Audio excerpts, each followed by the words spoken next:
Eu adoro dar todas as boas notícias. Seu diploma está validado, eu me arrepio junto, eu choro junto. Então... E tem histórias assim? Conta uma história dessa. Eu tenho muitas histórias. Conta uma ou duas.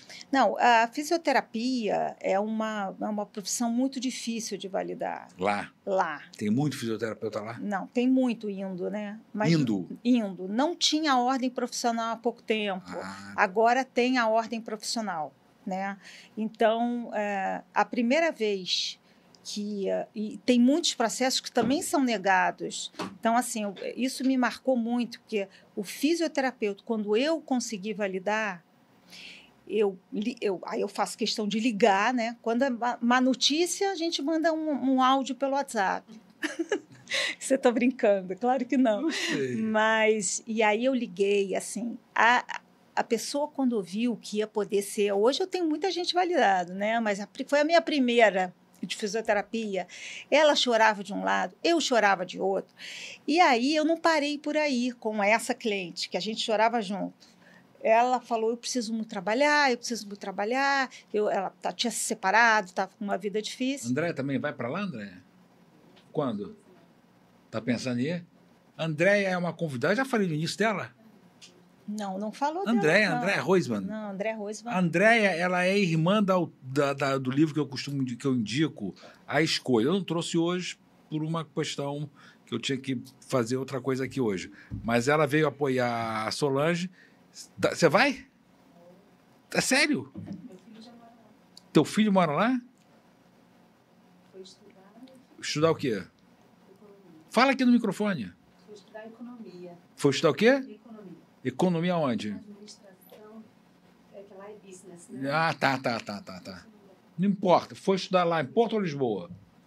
Lisboa. Ele está feliz lá? Muito feliz. Tá. E você vai fazer o que lá? Trabalhar com Certifica Portugal. É. Ela agora, ela está trabalhando comigo aqui, ela representa o Certifica aqui. No Brasil? No Brasil. E também na área comercial, né, captando clientes para lá, embora... Eu te falei que eu perguntei para o meu professor de educação física, falei de você, né? Toninho, ele disse, tinha muita gente indo para Portugal. Mas é muito, educação física é muito. E o Brasil é top nisso, né? Os professores do Brasil são... Não, assim, aí vamos falar de excelência. Vamos falar de todas as profissões. Tá. Todas as profissões são top lá em Portugal. Lá em Portugal. O médico, lá em Portugal, para quem vai, é bom saber disso, né? Ninguém procura português. Eu estou tremendo assim de frio, né? Tá friozinho. Tá frio. Eu me lembrei... 21. Me lembrei do congresso. No congresso foi... Não, assim, então, eu estava tremendo, bom. Eu pensei que eu estava com algum problema. O congresso estava acima, estava polar. Estava polar, mas aqui também está frio. E olha que eu suporto bem frio. Então, Faz muito frio lá em Portugal? Tem épocas... Lisboa, não. Lisboa é o melhor lugar para morar em Portugal. O clima. Porto é mais chuvoso, mais frio, mas assim, é maravilhoso. Já foi lá em Nazaré? Eu já, claro. Mas eu não cheguei a ver, não consegui ver aquela onda gigante. Você foi a Nazaré e não viu as ondas porque não gigantes? é sempre que tem, Márcio. Mas quando você sabe quando tem? Quando você for, você vai saber. Eu não fico pesquisando isso. Eu te falei, eu vou lá e volto fim de semana. Vou ganhar na Mega Sena, uma coisa parecida desse tipo assim. Fala, continua. Isso é até interessante, porque isso essa coisa é um fator importante na vida das pessoas, porque é uma mudança. Não pensem vocês que vou para Portugal. Não. Planejamento é importante. Solange Fiesman só tem uma. E do Certifica também. Do Certifica, lógico. O Márcio, todos os médicos que estão lá e todos os brasileiros, eles procuram os brasileiros, óbvio. E os portugueses querem os brasileiros. É mesmo? Eu não contei essa história, que quando eu cheguei lá, eu não só atendia online.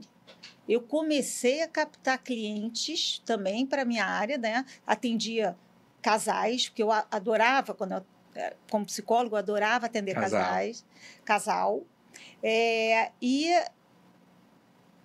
O casal me procurava e eu ficava atendendo. Só que era tudo português. E eles falavam isso para mim, nossa, a gente não gosta de nenhuma psicóloga aqui, terapeuta sistêmica, a gente gosta de trabalhar a gente gosta de ser atendido por você. E é isso. A língua não era problema? A língua, ela é zero problema. Zero problema. Quando você chega, vai ver uma televisão, você pode ter um problema, sim. Mas, e tem portugueses que fazem um pouco de propósito e falam muito rápido, e algumas palavras, por exemplo, eles não falam Gmail, eles falam Gmail. Então, o que é Gmail? A gente não sabe o que é Gmail. Essas pedras que a gente conta aqui de português, eles não gostam. Eles levam a sério, ficam ofendidos. Eu não sei. Eles contam de brasileiro, que eu sei. Eu não sei contar piada, então eles nunca contam contei. Eles contam deles mesmos. Deles mesmo. E uma coisa, um dia eu subi no elevador, eu fui pegar o elevador e eu perguntei no 5º andar, eu falei assim, tá descendo ou tá subindo? O que você acha que ele me respondeu? Está parado. Maravilha. Mas e não é. Não é, mas é isso, eles não entendem. E aí você fica com uma certa raivinha, às vezes, aí você, entendeu? Você tem que engolir. Eu falo assim, eu já levo na brincadeira. Eu falo assim, é verdade, mas é lógico, o senhor está certíssimo. Mas vem cá, você já fala com o português de Portugal? Não, nunca vou falar, não quero falar. Não, você fala normal português? Não, eu falo totalmente normal. Não vou saber falar esse português, porque eu também não quero. Eu não quero, não tenho vontade. E eu tento ser respeitosa quando fala, não é banheiro, é casa de banho, não é trem, é comboio. Tem algumas palavras. Você vai treinando, você vai se acostumando. Que você acaba falando automaticamente. Você está convivendo lá todo dia? É verdade que o bacalhau lá é top de linha? Ou mais ou menos? Top de linha. É top de linha. Você vai experimentar. E o vinho também? Já. O vinho €1, Márcio. Você vai poder comprar para mim 100 vinhos. E não vai ficar pobre. Tá rindo, tá achando que eu vou trazer um para ele. Olha. É ruim, hein? Eu mando para você, para ele, tá? €1, uma garrafa de um bom vinho. Também não exagera. A gente está falando de um vinho português.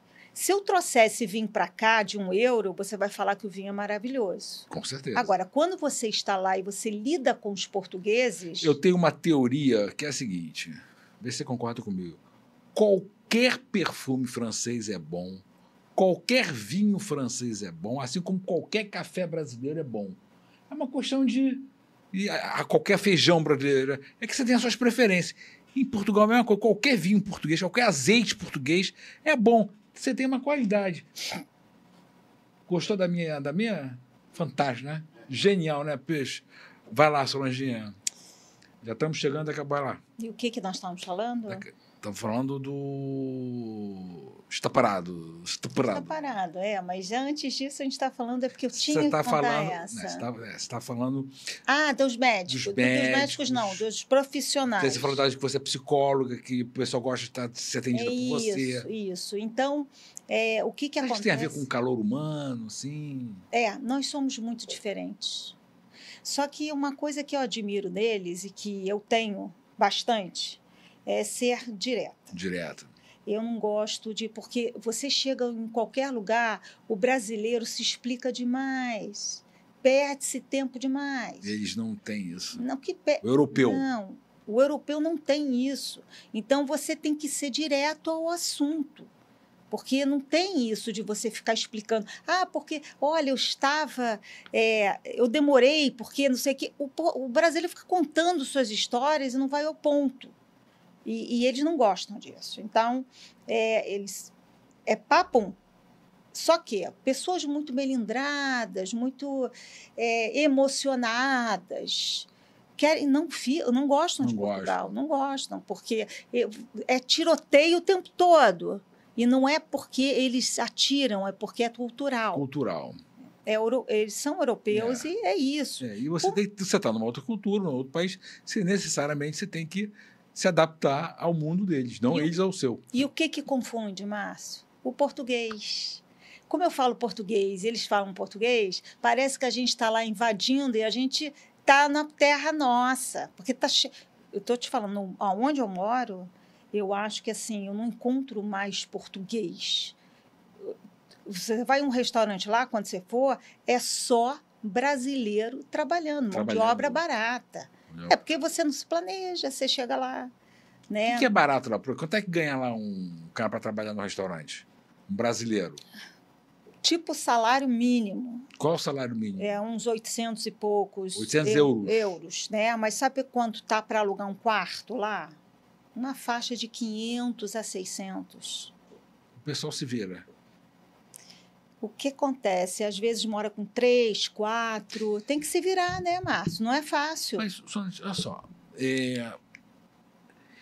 Lições e planos para o futuro. Aqui eu vou ler um negócio que está muito interessante, que é um roteiro que o chat GPT mandou te perguntar, tá? Aí eu falo, eu uso inteligência artificial, tá? Eu não sou de não dar... tem gente que não dá a fonte. Inclusive, quando eu vou fazer uma citação de livro, mesmo que seja de cabeça, eu falo Freud, ou eu falo o que eu tenho de cabeça. Se eu não tenho, eu vou lá saber. Lições... sua trajetória é marcada por várias mudanças e reinvenções. Veja, eu fiz um roteiro e eu pedi pro chat transformar em perguntas. O que você acredita ser essencial para alguém que deseja se reinventar? Bacana isso. Essa pergunta. Gostei da pergunta. Eu acho? Coragem. Coragem? Coragem.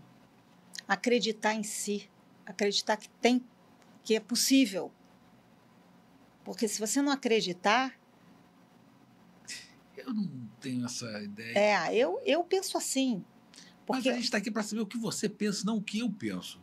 O público não quer saber o que eu penso. Pois é, se meteu agora na minha fala. Você está entendendo? Pois é. Eu acredito nisso porque foi isso que me isso fez. Que é importante, é o que você pensa. O que eu penso... Não importa nesse momento. Nesse momento. Nesse momento, só. Nesse momento? Porque é importante o que você pensa. Você acha? Para mim é. Então depois eu falo para você que eu Tá penso. Bom. Mas eu falo por mim, Márcio. Eu também. Porque eu acho que se eu fosse uma pessoa com medo das coisas e ficasse paralisada... Mas para o mundo... Veja bem, você... Vou te contar a história do Carlos Alberto Osso Capita. Não sei se... Seu pai, seu tio Pincos, que foi técnico, foi médico do Flamengo... o Capita, Carlos Alberto Torres. Eu sei quem é. Você sabe quem é? Sei. Então ele foi jogar no Cosmos.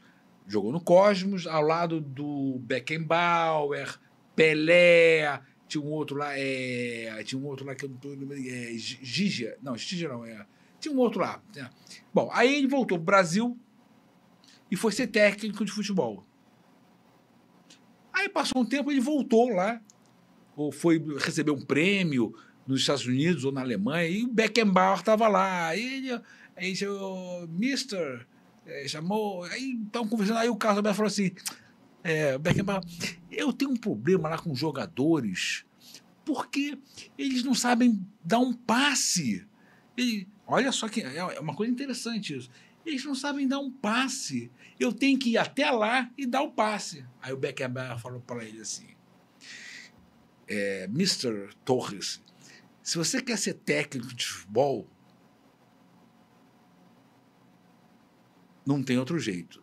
Você vai ter que parar de ser técnico. Se você quer que os outros sejam como você, não existe outro Carlos Alberto Torres. Então não adianta você querer ir lá e fazer com que eles façam como você. Aquilo ficou na minha cabeça, eu falei... Isso o Carlos Alberto Torres contou.